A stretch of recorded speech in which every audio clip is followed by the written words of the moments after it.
Legend Vipers here, and today we are having a look at the Diamond Select Toys Minimates Back to the Future Part 3 Return to Hill Valley box set 1885. Sorry. Last episode we looked at the Rail Ready Marty McFly, which if you haven't seen that video, go check that out. We looked at this guy. One thing I did forget to mention in that video is that the wheels were obviously rail ready, which I wish they would have had a rail you could have displayed this on. But to see the full review of it, go check it out, because I did a full review on it in another video. But today we're looking at this. This is more or less in the middle of the movie when they are revealing the clock tower, starting up and everything like that. This box set features Marty McFly, Doc Brown, Clara Clayton, and Seamus McFly, which is Marty's ancestor. On the front it says Return to Hill Valley 1885. On the side we can see the characters. You have Festival Marty, Festival Doc, Clara Clayton, and Seamus McFly, like I've already said. So, really nice design of the box artwork. I always love these 4-packs to get. On the back, we can see the characters in all their glory. And they look pretty snazzy. They have a bunch of accessories with interchangeable parts. They advertise it. So, Return to Hill Valley 1885 box set. Don't dance very well when when my partner has a gun in his hand. Maybe I take $80 worth out of her. If you've seen Part 3, I hope everyone's seen Part 3. You know what I'm talking about. But the read-up says, on a mission to save his friend, Dr. Emmett Brown, Marty McFly must travel back to Hill Valley of 1885 and bring Doc back before he's shot. After paying a visit to his great-great-grandfather, Seamus McFly, Marty finds Doc just as Doc finds someone else. New Hill Valley schoolteacher, Clara Clayton. Can Marty get Doc to come back with him and leave true love behind? Well, it's still a better love story than Twilight, that's for damn sure. I'm going to take a minute and open this sucker up, and we're going to get a closer look at this box set. Figures out of packaging, let's get a closer look at them. One thing that every character does come with in this box set is, one thing I like about these boxes, they all come with clear display bases that you can display the figures on. 2 of them are on display bases because, well, Claire has a hard time standing up because of her dress, and Seamus just has really bad posture, even though Marty and Seamus are the same person. But let's get a closer look at these guys. First, let's start off with Marty.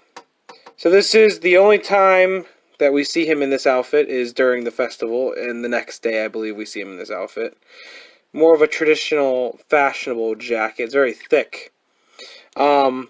I did mention in the last episode that he does wear the same undershirt as this one, which we got in the DeLorean set. They look very similar. The hats or the headpieces are the same. The undershirts are the same.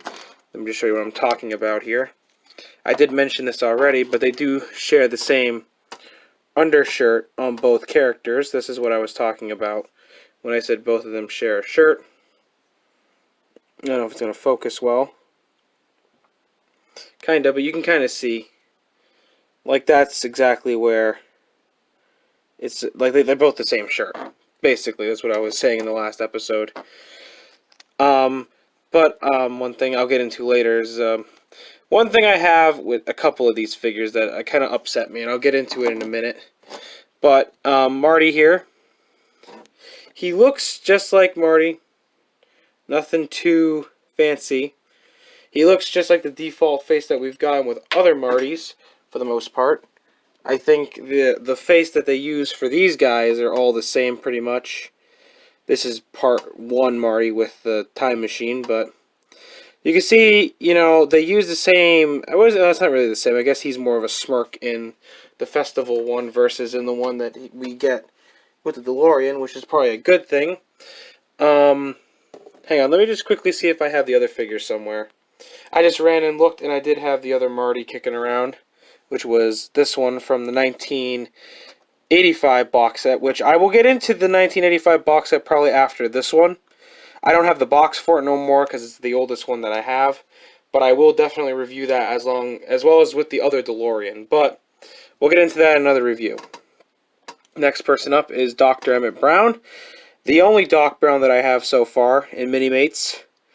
I'm kind of happy that I got one from Part 3, because the Doc in Part 3, I kind of like the outfits he wore.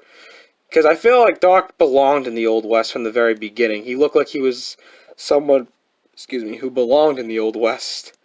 The jacket he's wearing is plaid from the whole sequence there. His hair is... They actually painted it pretty nice. Another thing that I'm still having a problem with is, once again, I'll get into it in a second when we get to Clara, and then I'll kind of bring it all up. Don't worry, I keep talking about it, but I'll bring it up in a second. You can probably tell where I'm going to go with it.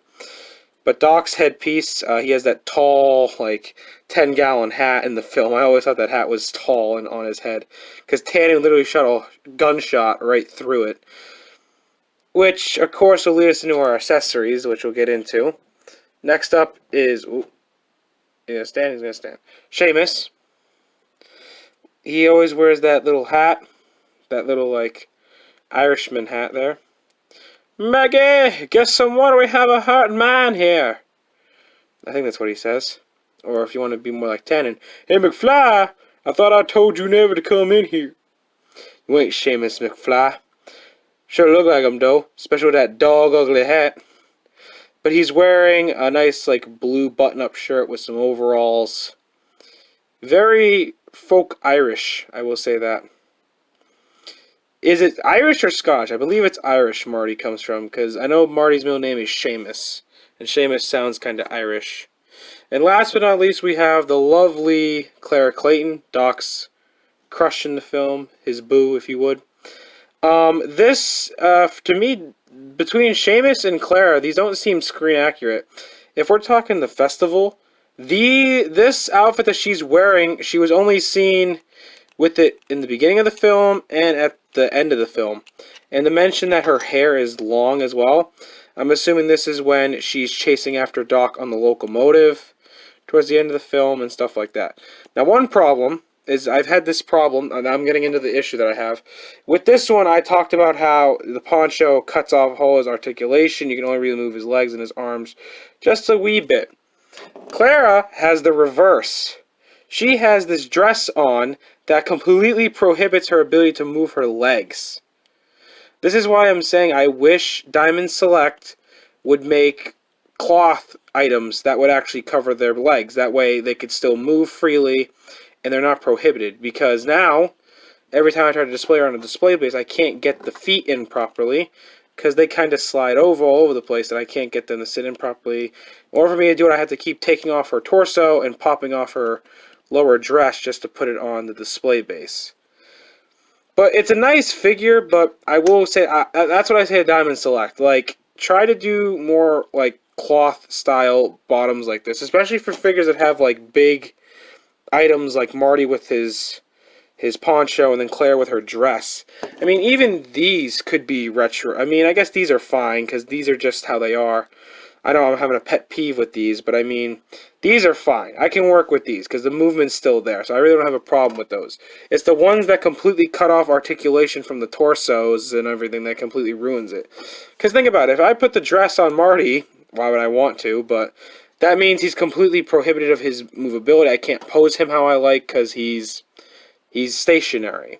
That's why I was always upset when I couldn't move him. And I did test it. I talked about how you can't fit him in the DeLorean with this on. You can't fit him in the DeLorean with it on. I tried it after I ended the video. I tried it for about like 10-15 minutes to try to find a suitable position to put him in. You can't put him in the DeLorean with the poncho on. That's how sad that is. So that's my note to Diamond Select. Just work on it. Now that we went over the figures, let's move on. I'll be here forever. Oh, there goes Doc. Let's get into the accessories. They come with, there's a little pistol in black. I'm assuming this might be Doc's. Why do I assume this might be Doc's? Because the other gun is silver and it looks like a Colt Peacemaker. And another accessory that comes with is this belt here, and the gun would sit in the belt like that. So it kind of looks like that from part 3. Just tell me one thing. Where'd you learn to shoot like that? 7-Eleven. Now, I'm assuming this is supposed to be the belt that Marty is wearing, because he's the only one that gets the belt in the part 3. So can you actually wear this belt with Marty? And the answer is, I'll give it a solid maybe, because they do have his jacket open where I guess he could wear it potentially. I guess that's how they want you to display him with it, because he does get the Colt Peacemaker. It does sit actually pretty well, despite, I mean, I don't think you're going to be taking this thing out all the time, but it does sit in there pretty well. So, okay, they nailed that. I'll give them that. That works pretty well. Another item, I might as well give Doc his pistol, even though this might not be Doc's, but why not? It's the Old West, so I mean, everyone's packing some big iron on their hips in the Old West, right? Another really interesting item that I don't know what I'm going to display it with, because he doesn't really hold it in his hand, is this silver little tin, which, if you remember in the film, Marty notices this Frisbee tin. Oop, just dropped it. Marty notices this Frisbee tin, and he actually will throw this at Tannen to stop Tannen from shooting Doc. But I don't know really how to display him with it. I mean, I guess I could have him holding it a certain way, but there's not really any certain way to hold it because that lip. If it was a straight item, I could have him holding it, but there's not really... Nope. I was going to say, maybe that would work. Nope. Nope, it does not. Another really interesting item that they have is this, which this is the picture that Doc gives Marty at the end of the movie. Very small detail. I don't even know if it's going to be able to pick it up proper. I'll try to focus the camera in on it a little bit. It doesn't seem to want to focus on it, but if you could see it, it would show Marty and Doc in front of the clock. It's not really... I got really close with it. Maybe you can kind of make it out. Something like that. I guess it's not really focusing, and it's kind of upsetting me. Block the light behind it, maybe. Yeah. You can kind of see the outline, like Marty, Doc, and the clock in the middle. It's really hard because it's really small. That's the problem. And then the last item that you get with this thing, which, like I said, it's not really screen accurate to what everything's going on here, but you do get the golden telescope that Clara brings Doc to fix. And she is able to hold it in her hand if you really wanted to hold her telescope. I guess you could have her looking through it like a pirate if you really wanted to. It's a nice telescope. I don't know if I mentioned this already, but this series is going to be a bunch of just callback references to the movie. I'm going to say lines from the film. Y'all hopefully better pick up on them, because if you don't pick up on them, I'm going to be upset at myself. I'm like, man, I had a good setup and I ruined it.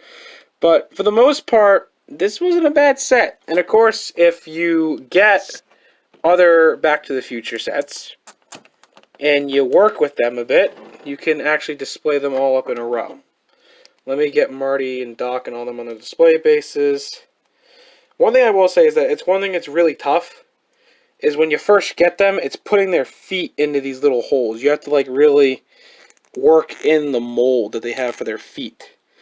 Like once you get it on there, they're on there pretty well. I mean, it'll stretch out over time. It's just the fact that the first initial sandwiching of the foot is not quite rugged, you know what I mean? Oh, there goes Doc's gun. So really the only two accessories that, or the one accessory that I really can't display with them is the pie tin, because Doc, I can have him holding the pitcher. Because he does, I mean, I guess he does give Marty this. I mean, I could give it to Marty too, but wait, can Doc even hold it? Uh-oh. Maybe Doc can't hold it like I want him to. Oh boy. Oh wait, there we go. So he can hold the pitcher if he really wanted to. But the pie tin, again, I guess I could put it on the display base with Marty, but don't look good there. But I mean, that's the best I can do for displaying these guys, I guess. Now, of course, like I said, if you bring in alternate cars and alternate stuff, you can make it look cool. So you can bring in maybe the rail-ready... Whoop, there goes Doc. Bring in the rail-ready DeLorean in the background. Bring in the other Marty with the hoverboard. And you got yourself almost a full part 3. Now, the only one that I don't have on hand is the Biff Tannen, the Buford Mad Dog Tannen. The only Tannen I do have, sadly, is from the 1985 box set, which is his Biff from Biff's cleaning company. Finished up the second coat now. But for the most part, it's a cool set. I like it. It'll definitely be displayed on the shelf with the rest of them. The next episode, I'm planning on reviewing the 1985 box set and maybe the DeLorean. We'll see. Maybe I'll put them both in the same episode. I don't know. Maybe we'll do a twofer. We'll have to see. But for the most part, thank you guys so much for watching. If you liked the video, go ahead and drop a like on it. Subscribe to the channel if you haven't already. Stick around. There's going to be more content heading your way soon. I will see you all in the next episode. Adios.